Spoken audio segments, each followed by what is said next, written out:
साथियों, आपको और मुझे ये तय करना है कि क्यों स्वर्गीय श्री विनायक दामोदर सावरकर जी की हिंदुत्व की जो परिभाषा थी सिर्फ हिंदू धर्म को एकजुट करने तक ही सीमित नहीं थी, बल्कि संपूर्ण भारतवर्ष से जातिवाद और जाति जनगणना से हर पंथ, समुदाय, धर्म को तुष्टीकरण की राजनीति से बचाने का एक प्रयास था। सावरकर जी के अनुसार कांग्रेस ने मुसलमानों का समर्थन इसलिए किया क्योंकि वह एक ऐसी नीति को अपनाना चाहती थी जो हिंदू मुस्लिम एकता को बढ़ावा देती हो। उनका तर्क था कि कांग्रेस ने मुसलमानों को अपने राजनीतिक हितों के लिए एक महत्वपूर्ण वोट बैंक के रूप में देखा।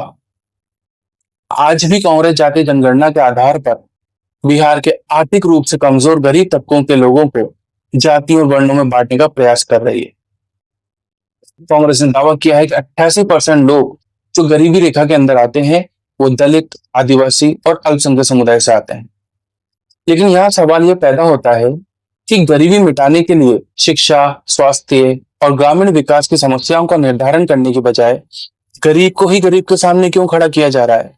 दोस्तों, आपको और हमारी कैसे विडंबना है कि देश की सबसे पुरानी और बड़ी पार्टी के नेताओं ने मुस्लिम तुष्टीकरण की राजनीति को बढ़ावा देने के लिए खिलाफत आंदोलन को समर्थन दिया, लेकिन अपने ही देश के क्रांतिकारियों को दादरा नगर हवेली और गोवा मुक्ति संग्राम में सशस्त्र हस्तक्षेप करने से इनकार कर दिया। जब वर्ष 1905 में वंदे मातरम गीत बैन हुआ तब भी ये तथाकथित पार्टी मौन थी। खुदीराम बोस और भगत सिंह की फांसी पर भी यह पार्टी मौन थी। आरएसएस के जगन्नाथ राव जोशी की गिरफ्तारी पर भी यह पार्टी मौन थी।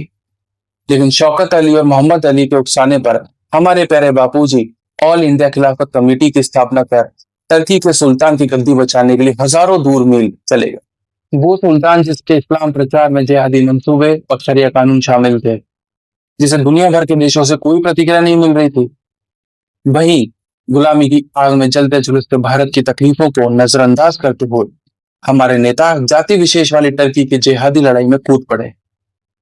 ब्रिटिश जेलरों के तलवे चाटने वाले अब ब्रिटिश सामानों को बॉयकॉट करने लगे ताकि एक विशेष समुदाय को खुश रखा जा सके। अब तय आपको करना है कि क्या ये एक विभाजनकारी विचारधारा नहीं है जो अखंड भारत के सपने को तोड़ सकती है। क्या अब भी आप सावरकर जी और हेडगेवर जी के हिंदुत्व, त्याग और बलिदान को अनदेखा कर रहे हैं?